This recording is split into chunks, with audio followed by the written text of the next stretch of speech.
nyo lahat? Alam nyo mga kasama, narito tayo ngayon para gumatiin. Wala ng isang taon nang kinidnap ang Pangulong Duterte. Bakit ko sinabing kinidnap? Ang kumidnap ang sarili nating gobyerno. Kailan lamang nakasama natin ang 18 marino, yung ating 18 brave Marines. Ano po ang sinasabi nila? Sila ang sumusunod sa mga ICC commissioners at investigators. Sila ang nagbabayad ng hotel. Sila ang gumagawa ng pamaraan upang magkaroon ng investigasyon dito sa Midas Hotel na pag-aari ni Saldico. Siyempre, si Saldico nagbabayad. Doon sa unit ni Saldico sa Ramon sa Makati, doon dinadala ang mga witness, doon dinadala ang mga tao para ito ang kaso laban kay Pangulong Duterte. Sino ang nagdala? Si Senador Antonio Trillanes. Trillanes! Sige mo!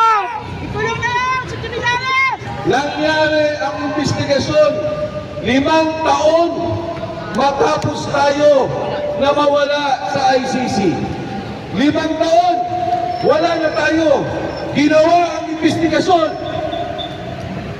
At hindi lang basta-basta investigasyon, inayos ang kaso, inilabas ang mga testigo, hindi para tingnan ang katotohanan, hindi para ayusin ang hustisya, pero para kidnapin at ikulong si Pangulong Duterte sa The Hague, Netherlands.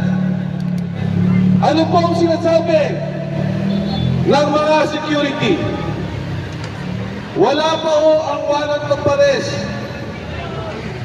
Ikinulong na sa Pinamor ang Pangulong Duterte. Sinigurado nila na mula Hong Kong makukuha si Duterte at madadala sa Netherlands. Mga kababayan, wala akong problema sa hustisya. Wala akong problema kung nais na sa katotohanan. Tandaan ninyo, si Pangulong Estrada kinusuhan sa Pilipinas, sa korte sa Pilipinas, ikinulong sa Pilipinas. Ang Pangulong Gloria Macapagal Arroyo, kinasuhan sa Pilipinas. Batas ng Pilipinas, ikinulong sa Pilipinas. Pero si Pangulong Duterte, kinidnap ng ating gobyerno. Ang sabi ni Saldico, si Bongbong Marcos mismo ang mastermind sa kaso ni Duterte sa pagtistigo ni Trillanes sa pera ni binibigay at nung siya ay kidnapin at ilipad sa The Hague, Netherlands. Marcos resign! Marcos resign! Marcos resign! Marcos resign! Bakit tayo nandito sa Supreme Court? Bakit tayo narito sa Korte Suprema? Alam niyo ba na ang ICC, ang ibig sabihin po niyan, pagka ang isang bansa magulo, walang kayusan, ang mga korte ay hindi nagpa-function o walang independensa ang korte, doon lamang dadalhin sa ICC. Pero dito umuma, gumagana ang korte ng Pilipinas? Gumagana! Gumagana! Wala ba ho tayong korte? Meron! Meron! Supreme Court! Kaya po ang Korte Suprema dapat magsalita. Dahil ang pagkakaresto ni Duterte ay sampal sa Korte Suprema. Tama! Sa Korte ng Bayan. Sampal sa batas ng Pilipinas. Tama! Mga kasama, noong lumabas si Sergeant Codesa, sinabi niya na sa amin ang ICC, Sabi namin sa kanya, Sergeant Cotesa, siguro hindi panahon na banggitin mo ang ICC. Alam niyo, sabi ni Sergeant Cotesa, ang matataas na mga opisyal ng gobyerno nasa Maidas nagpo-monitor sa pag-aresto kay Pangulong Duterte. Ano ang sabi ng 18 sundalo? Magmula pa ng airport, ibibigay ng tao ni Senador Trillanes ang susi sa mga hotel nila. Ang ina mo, Trillanes! Sa mga investigador, dadali nila sa mga hotel, ibibigay ang susi. Susunduin nila gamit ang kotse ni Saldico. Magmula doon, pagpunta ng Maidas Hotel, susunduin ang mga gusto nilang testigo. Susunduin yung gusto nilang magsalita laban kay Pangulong Duterte. Gamit ang pondo ni Saldico. Gamit ang hotel ni Saldico. Gamit ang mga unit ni Saldico.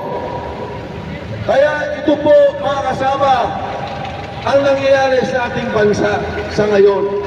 Sa takot siguro nila kay Pangulong Duterte, nag-usap-usap, mas mabuti ilabas siya ng bansa kaysa kasuhan sa Pilipinas. Pero hindi nila naintindihan sa ginawa nila, naging martir si Pangulong Rudy Duterte. Laban! Duterte! Duterte! Duterte! Duterte! Duterte!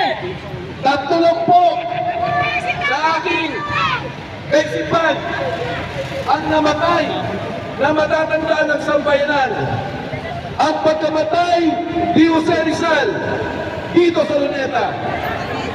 Ang pagkamatay ni Ninoy Aquino sa tamak ng NAIA na pinaslan ng mga sundalo, pinaslan sa ilalim ng administrasyon ni Ferdinand Marcos Sr. At ngayon, sa ating kasaysayan, pag namatay ang Pangulong Duterte sa The Hague, Netherlands, siya lang ang tanging Pangulo na kinidnap ng sarili niyang gobyerno. Takot sa kanya dahil sa politika, kinipit ang isang Pilipino, ang isang leader na minamahal ng sambayan ng Pilipinas. Yan po, walang iba, kundi ang Pangulong Rodrigo Duterte. Yung pong 18, kinasuhan po. Ako mismo, kinasuhan. Ang isang magaling at matapang na abogado, Atty. Levi Baligot, kinasuhan po nila. Kinasuhan dahil nagsabi ng katotohanan sa pagnanakaw ng pondo ng bayan. Ano bang sinabi ng mga sundalo? Nag-deliver kami sa mga senador. Nag-deliver kami sa mga congressman. Nag-deliver kami kay Speaker Martin Romualdez at kay Pangulong Bongbong Marcos. Yan ang sinasabi ng mga sundalo. Yung bilyon-bilyon na mali-maleta ng dinideliver nila, yan po ay pera ninyo. Pera ng kapulisan na makasama natin. Pera ng taong bayan. Dahil po yan ay buwis na pinabayad po natin. Amo! Pero ayaw nilang pakinggan. Pagkus, ang mga nagsalita pa ang kinakasuhan. Kaya po, ngayong hapon, nananawagan kami sa Korte Suprema. Baka kayo na lang ang institusyon na maaaring magbigay hustisya sa sambayanan. Ayaw mag-imbestiga ng Kongreso dahil kasama sila sa binibigyan ng pera. Ayaw mag-imbestiga ng Senado dahil binibigyan sila ng mali-malitang pera. Ayaw mag-imbestiga ng Ombudsman, ng NBI, ng tama ang iniimbestigahan ay nag-akusa dahil ang mga tao din yan ay sangkot sa mali-malitang pera. Kaya po sa Korte Suprema, itong po justisya na hinihingi, ibigay po naman ninyo. Dahil pag wala nang tatakbuhan ang sambayanan, pag wala nang masumbungan ang sambayanan. Baka po pati ang mga pulis na nandito, kaming lahat, ang sambayanang Pilipino, magsama-sama para balitan ang gobyerno at papahilap sa sambayanang Pilipino. Sabay ang Pilipinas! Sabay ang Pangulong Duterte!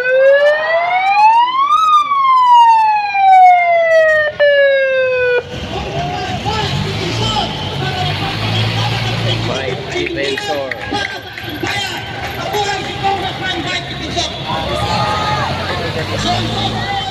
Tag, eh? Magbibigay sa ng talumpati at isinundan